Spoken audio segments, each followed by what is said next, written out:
Remember, I'm done writing that of s orbital. Remember I said we're going to be focusing on two major orbitals, that's the s and the p.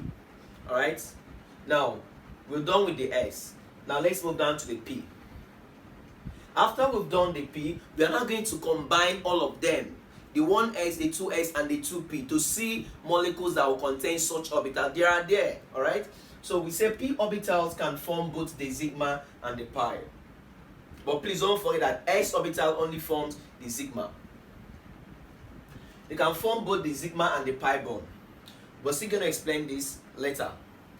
P orbital has three suborbitals: px, py, and pz. With the help of quantum number, you should be able to know this. For those of p orbital has three suborbitals: px, py, and pz. Therefore, whenever I combine 2p, unlike this, unlike the s that we say bonding 2s, antibonding 2s, for p you don't do that because p has three suborbitals inside of them. Alright, so we say therefore when 2p orbitals of two atoms combines, it is their suborbitals that actually combines. Alright? In other words, we say that it is their suborbitals that will combine to form the molecular orbital. Take for example 2p. Remember I told us earlier on that the highest energy level we are going to be looking at is 2 and the highest orbital is p. So this is the highest. We will not exceed 2p.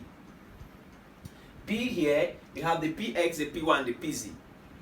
Px, py, and pz. So we combine them together. Bring x from both sides. Px combine. Take y, combine. Take z, combine. Alright? Now, alright, please look at this. If I combine px from both sides, I am supposed to have bonding 2px and antibonding 2px.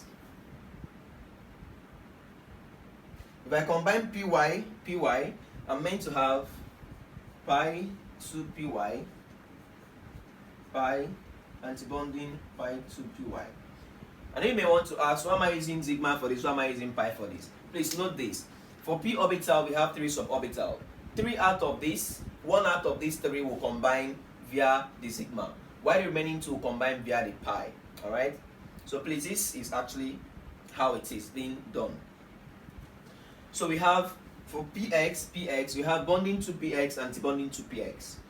Py, we have pi to py, pi, antibonding pi to py.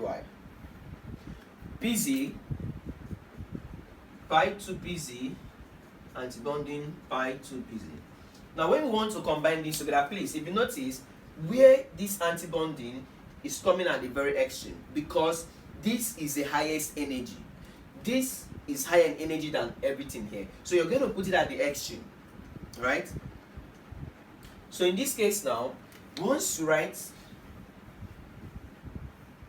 2px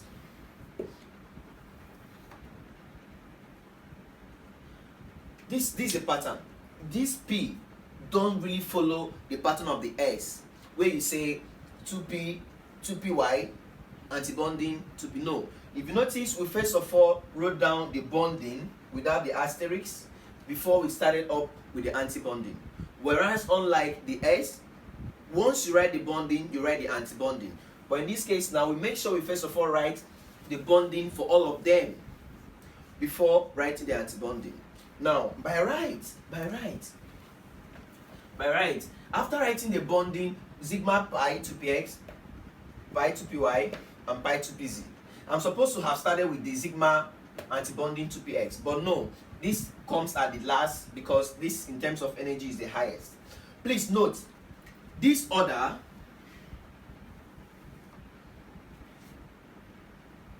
when we consider some other, there are some molecules we are going to consider, this order is going to change. Please, you don't have to panic. Just stay with me. I will take us through so that you understand what I'm talking about here. Now, there are for some molecules, this will interchange with this, so that we now have 2py, 2pz, 2px, and now we write this remaining one here. Now have antibonding 2py, antibonding pi to pz, antibonding sigma to px. So please look at this.